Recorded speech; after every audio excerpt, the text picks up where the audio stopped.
Right now, we want to turn to Mobile County, where court was back in session for the Herman Thomas trial.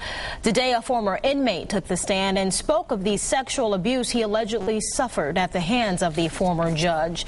Fox News reporter April Douglas spent the day at the courthouse. She joins us live from downtown. April. Well, testimony has wrapped up for the day here at the Mobile County Courthouse, and 3 of the alleged victims actually took the stand today. One of them testified that he says he was shocked when the judge told him to drop his pants, take off his boxers, and began whipping him with a belt. Another alleged victim testified that the judge forced him to commit sex acts in exchange for help legally. This alleged victim was facing a murder charge at the time. Now, the first victim to take the stand, he said, quote, "He started hitting me with a belt, full force. I was crying because it hurt so bad." He went on to say, "Judge Thomas, no, please, don't do this." When the state asked why the alleged victims agreed to Thomas's request, they said they didn't have a choice. He's a judge. One of the young men said the judge picked him up from jail, took him to the courthouse, and whipped him with a belt.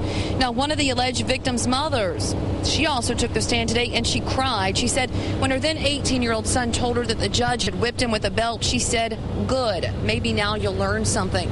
The mother said she had no idea anything sexual was going on at the time. She thought the judge was trying to help her son and didn't know that it wasn't normal for a judge to pick your son up from jail or for a judge to bring your son home. Another alleged victim said the former judge paddled him twice and then on a separate occasion asked him to perform a sex act. A doctor with the Department of Forensic Sciences testified today that the alleged victim's semen was found on the carpet of room 806. That's the judge's so-called secret office. But here is what the state had to say about all of today's testimony. Certainly the people hurt by the behavior that's alleged here go well beyond the 14 who are named in the indictments.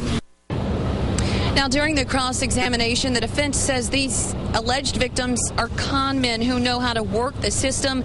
And they also said, as far as that semen on the carpet at one of the offices here, that anyone could have put that there.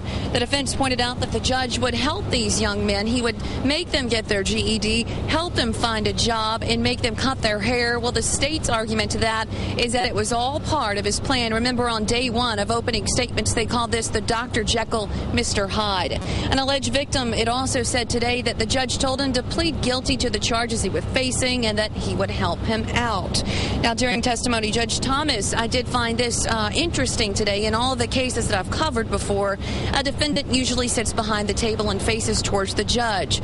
Well, Judge Thomas, he sits towards the side where he can get a better view of the jury. And speaking of the jury, one of the defense attorneys today said it's really hard to read them.